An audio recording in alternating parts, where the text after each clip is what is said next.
お前が来い。そのにやけ面、切り刻んでやるよ。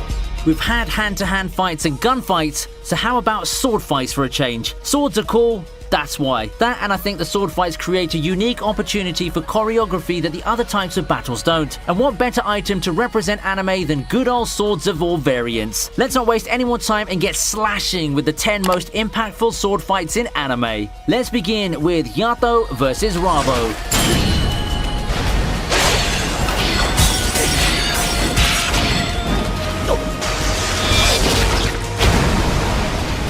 Noragami is such an underrated gem. It was one of my favorites in the season when it was airing, and I feel a bit sad that it's generally being forgotten these days. I've loved action shows that dealt with the supernatural since forever, but I think that Noragami has a certain moral and philosophical edge that gives people another incentive to watch it. The first season of the show ends with an anime original filler that actually gave us one of the best fights of the season. Despite Yato only knowing one real move, Noragami excels in the showcasing of powers and unique applications of weapons, and this fight is one of the prime examples of that. At the end, it is ultimately a fight with more focus on the character drama instead of the actual fighting, and created one of the most touching scenes in the first season, second only to Yukine's absolution. Once the drama's been dealt with, Yato just finishes off his opponent quickly to end Noragami version of Rurouni Kenshin's first arc.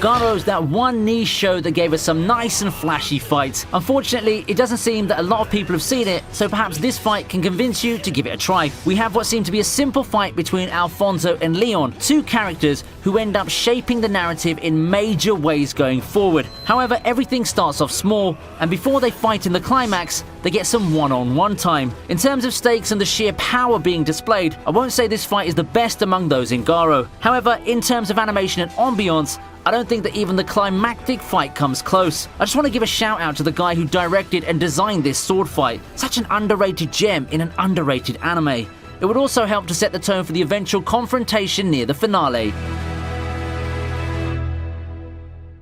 Jin and Mugen vs Kariya makes it to the list as its number 8 entry.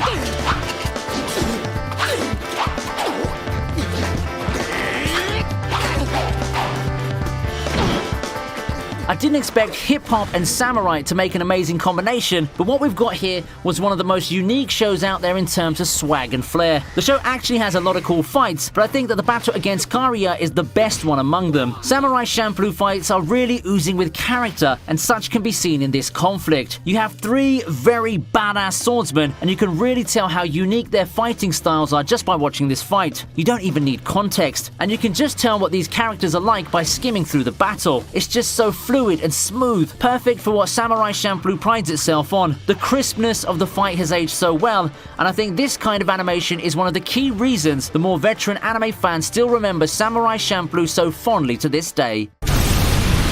Let's proceed with guns blazing and, sword swinging with one of my favorite battles in Kill La Kill. Kill La Kill has no shortage of cool and epic fights, and I think that this last battle between Ryuko and Satsuki is just the perfect way to cap off the first part of the series. It's a flashy finale meant to satisfy everyone just in time before what we know of the series gets turned upside down. Pretty much what makes Kill La Kill so amazing can be seen in this fight. Over-the-top action, top-tier voice acting, and the sheer big fight feel. I can't find a fight that culminates an arc as well as this within the series. Well, there's the goosebumps-inducing finale where Mako had her time to shine, but that's not really a sword fight if I include the whole thing. It's too bad that a lot of people back in the day shunned Kill La Kill for the perceived sexuality. They missed out on such a great fight and a very rich plot that non-anime fans wouldn't expect.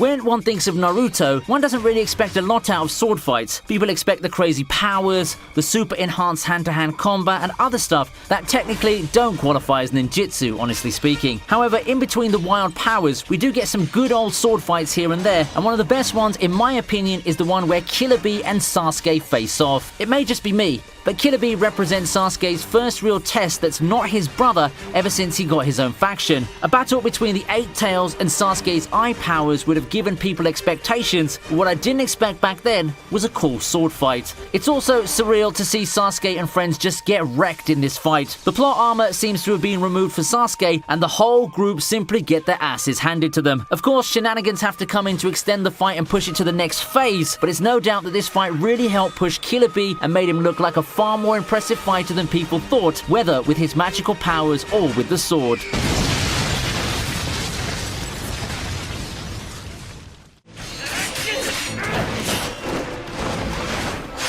Hyakkimaru versus Tahomaru is the conclusion that Dororo watchers have been waiting for, and it didn't disappoint in the slightest. I really like the take they did on Dororo when they modernized it. They modified some traits with the characters, and all that made this final battle a lot more exciting and immersive for me. It's been a long time coming for Hyakkimaru and his quest to make his body whole again, and the ending of his journey leads him to a final confrontation with his own brother. The stakes just seem a lot higher, and it's poetic for the battle to end the way it did. Hyakkimaru has come a long way, and that's not even getting to the fight itself, which showcases the visual wonders of modern anime. If there's anything you have to watch Dororo to the end for, it's this amazing payoff of a battle. Is Hyakkimaru the most badass demon slayer there is? I'll let you decide on that one.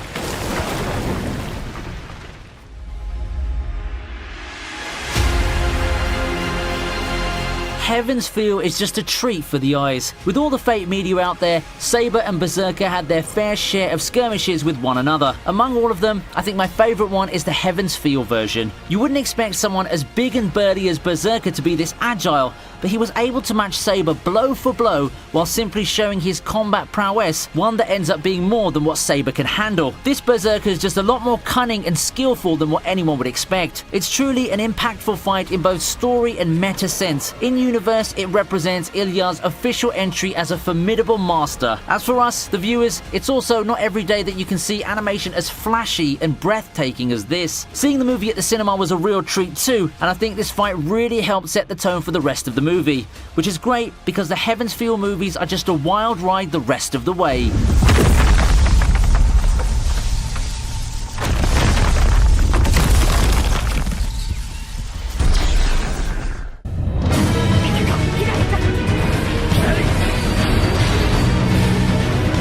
One of the most influential anime featuring swords, Rurouni Kenshin ought to make it here. And what better fight to represent it than the culmination of the most fondly remembered arc in the entire anime. More than just a sword fight, this fight is the climax of their battle of ideologies. Kenshin takes on the ruthless monster that on paper would straight up overcome him and his policy of not fighting to kill. It was a battle of conviction. The stakes have never been higher in the series, and I don't think that anything comes close to this fight in terms of intensity. That's not to say that the sword swinging isn't good. The background and the context are what I drew focus on, but the fight itself is still exciting and is full of twists and turns, often in the form of run-ins. Gintoki versus Takasugi is the climactic battle that every Gintama fan dreamed of, and boy did it deliver. I think that is just the best way to finish off the long rivalry between Gintoki and Takasugi. People know Gintama for the comedy and the slapstick, but when it decides to go serious and cap off some of its excellently written storylines, you have a payoff like this. An exhilarating fight that lets both combatants' personalities shine through. No wonder Gintama's a lot of people's favourite shonen, or so it seems. I mean, I don't see a lot of hate for it compared to a lot of other popular mainstream shonen. No magical powers, power of friendship, or any contrived anime skills, just pure intensity and violence. The two bitter rivals just let their fists and swords do the talking. It's one of the most emotional fights in the whole shonen anime, and I think that if you're looking for just good old swordsmanship, overflowing with a dose of energy and amazing writing, this is the one to look out for.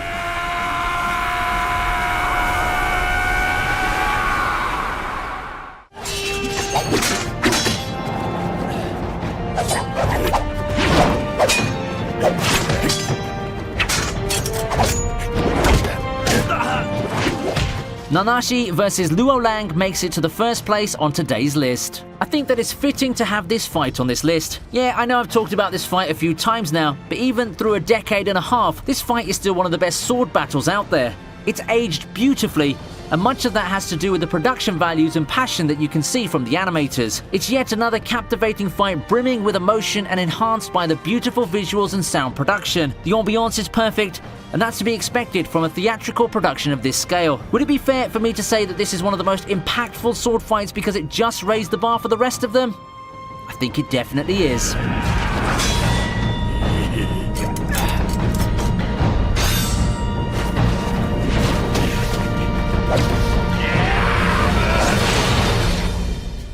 With that, we finish this list. Yeah, I know there are a lot of other fights involving swords that I didn't include. Well, there was only room for 10, and I think that we should look out for those other fights on a future list. While we're at it, maybe you can suggest some fights that you'd like to see in the next volume, because I think it's just a matter of when at this point. Before you leave, don't forget to like, subscribe, and hit that sweet bell button. If you really enjoyed this content, don't forget to share the channel with your friends and subscribe to the other channel that I'll be linking above. That's it for now.